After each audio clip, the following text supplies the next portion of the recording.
осы шақтыға осы қызығады тұғым білмеймін неге.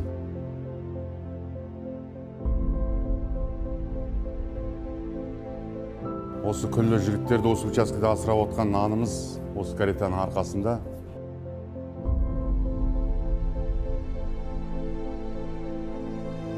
Енді қиын болғанмен істеп отырық, адам үйрену керек. Адамның еті де бәрі де үйренеді ғой.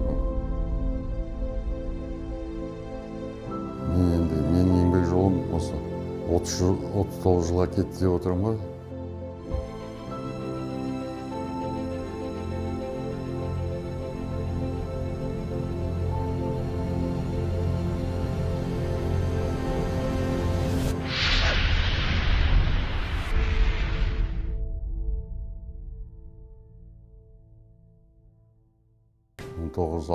жылы дүниеге 18 октябрьде.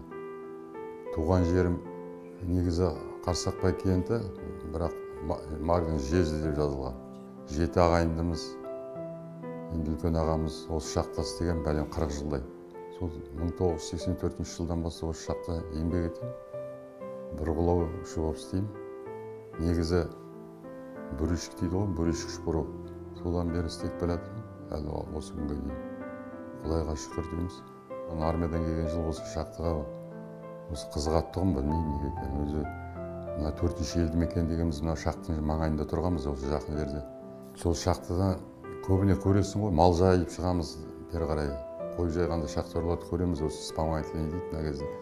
Сондай шақты болған өзі. Шахтерлар қалай шығады соны. Адам бала қызығады ғой. Осы әкелеріміз, ағаларымыз істеді, олар редкі мінет тұғын автобусға. Осы шақтыға жаяу келеді. Осыдан 10-15 минут өшеден жүре салады. Сол қызығып, солай ниетті ме, бір Алланың ісі ме, несі ме, әйтеуір осы шақтыға келдім мен. Оны жасыратын ештеңе жоқ.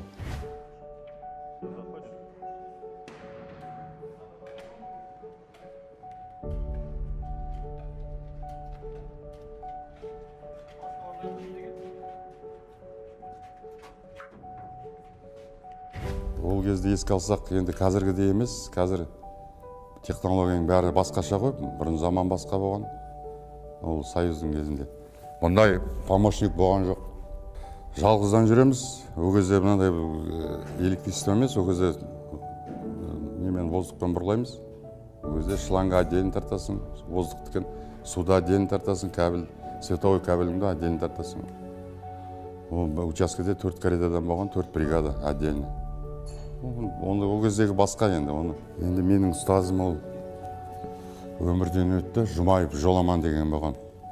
Сол кісінің қолында болдым, былай үйретіп бәрімізді. Қалай бұрылау керек, қалай жұмыста артық жерге бармау керек, сұраусыз кетпеу керек деген сияқты. Сондай мен үйреткен кісі.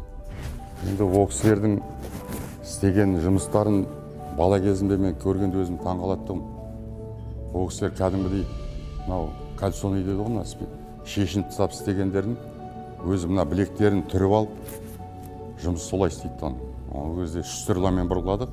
Ол кезде УБШ деген болған, 532D деген. Жаңа айтып отырмын ғой, воздухпен бұрылайды ол кезде. Сол өзім көргем, өзім таңғалаттым сол кісілер. Қалай мына жерде істейді? Шаң жаңағындай шум болып, естілмейді ештеңе. Соны үйрендік міне. Оған бәрі адам үйренеді. Бірінші келгенде енді жаңағы нарядтан басталады ғой. Бірінші жаңа техника безопасность айтатын бастықтардың первый очередь. Нарядымызды аламыз, сосын жаңағы наряд талғасын киініп ламповойға түсеміз. Ламповойда жаңа алкатездің қағазымен фонарымызды аламыз. Сонымен әрі қарай сол шақтыға түсеміз. Өзі шақтың астында каждый учаскенің автобустары болады. Минка дейді, минка автобус. Жұмыс істейтін жерге өздері апарады. Жаңа бір минкада 2 участок болса, жақын пароходчиктерді бөлек, сосын бізді добычный участканы бөлек апарады. Менің аяғында да солай. Сосын өзі жаңағы барғанда осмотр забой дейді. Жаңағы сменімен өзім кірем, жұмыс істейтін жеріме барып қараймыз. Забой каретамен барып, забойға кірмейсің, енді жарық болып тұрады. Қарап, забойды принимать етіп, жаңа путевой лист дейді, путевой листқа смена мастері разрешение жазып береді. ұрлауға болады деген рұқсатқа. Енді күнделікті нормамыз 20-130-дан смена бұрлауымыз керек. Бұл карета өз жәйті бір жерде бұрламайды өзі. Жүріп бұрлайтын карета ғой бұл өзі. Кәдімгі 4 дөңгелегі бар. Бір жерде емес, әр жерде істейміз. Мынау мен каретам. Бумер деген карета осы міне. Осы күллі жігіттерді осы учаскеде асырап отқан нанымыз осы каретаның арқасында. Не деймін, бұл карета енді менің бірінші каретам емес. Осы міне 5-ші жылға аяқ басып баратыр осы каретам. Әр түрлі қып айтады. Бумерім деп айтам мен, не деймін. Менің бумерім қалай деп осы балаларға звондап, осы қалай каретам деп.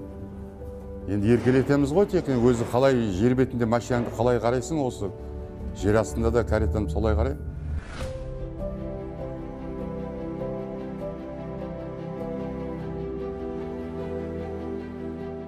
Шәкірттерім Құдайға шүкір істеп жатыр. Қазір бір бригадир, мына катерде істейтіндері бар, торада істейтіндері бар, адешка дейміз. Сол қолдан келгенін аямаймыз, үйретіп, өздері мамандығын өздері таңдап алады.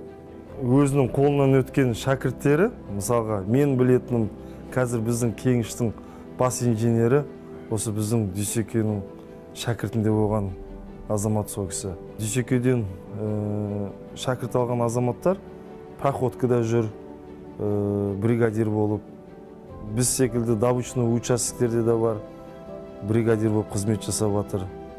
Біз ана Дүйсекенмен жұмыс істеп жүргеннен кейін, мен өзім жұмыс бұрғылаушы істеп жүргеніме 15 жыл болды.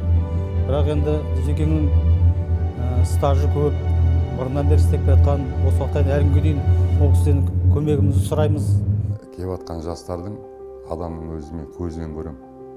Мысалға бір шаруаға жібересің ғой, осындай жерде телефон баратқанда көрсем, каретамен келатқанда, негізі каретада отыруға болмайды, по технике безопасности. Мына жерді ұмытпа деймін, мына точканы. Жерде телефон болады. Ертең әлтамен карета сынса, осыған келіп звондайсың. Мысалға сондай жігіттер бар да, сол құлағына ұғып алады да, жаңа бір нені айтқанда, ол барып келінің өзі бір 15-20 минут болу керек. Мысалы, одан айналатындары бар. Мысалы, жіберсең асықпай, артынан қарап тұрам, барайын ба, бармайын ба деген сияқты. Онда адамды сразу бетіне қарап білуге болады. Енді біреуде желание болады, біреуде желание болмайды. Сондай қазіргі жастар айтып отырмын ғой, көбісі келгісі келмейді заводға. Енді қиын болғанмен істеп жатыр, адам үйрену керек. Адамның еті де бәрі үйренеді ғой. Біздің орнымызға бізде вещи емес сол, біздің мысалы алып кететін, әрі қарай жалғастырып кететін осы жастар болса деймін.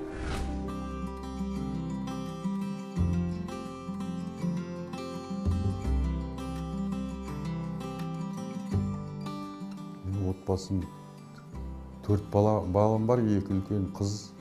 Үлкен қызым осында маршевер болып істеген.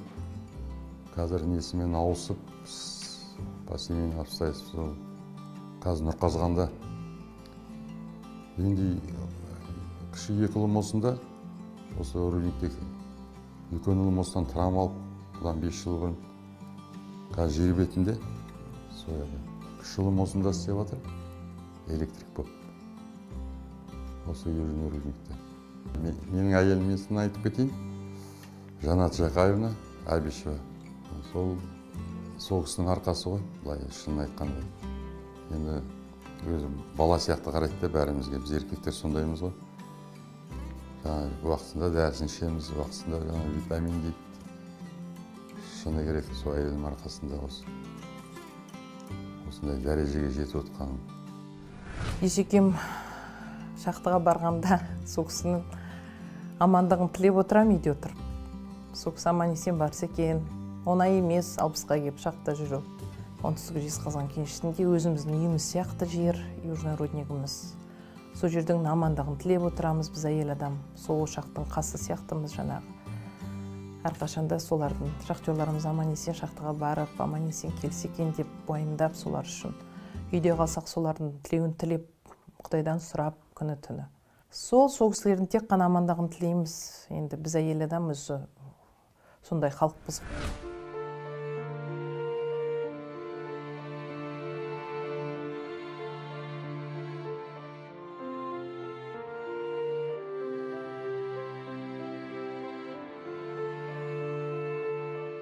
жер үйдеміз, құдайға шүкір.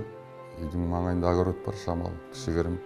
Огородта сол помидор, огурцы, картошка дейді жаңағы. Үйдің маңайына. Шамалы, әйтеуір, адам физически жұмыс істеу керек қой. Адам денесі қимылдау керек. Енді адам қимылдамаса отырып қалады дейді ғой. Адам физически жұмыс істегенде дұрыс қой, шамалы.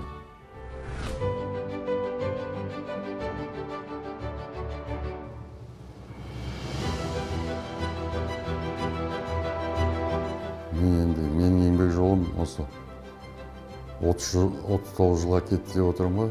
Осы корпорациямыздың маңызы ары қарай зор болсын деймін. Осы күллі халыққа мынау неге қарастырып отырған, көмектесіп отырған осы қазақмысымыз ары қарай дамып өркендей берсін деймін ары қарай.